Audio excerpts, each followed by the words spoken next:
بسم الله الرحمن الرحيم والتين والزيتون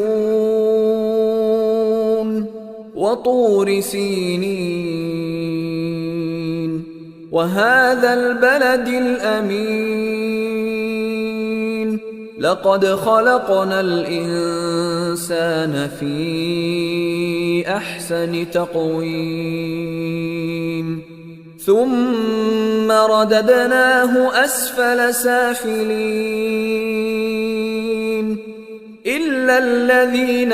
آمنوا وعملوا الصالحات فلهم أجر غير ممنون فما يكذبك بعد بالدين أليس الله بأحكم الحاكمين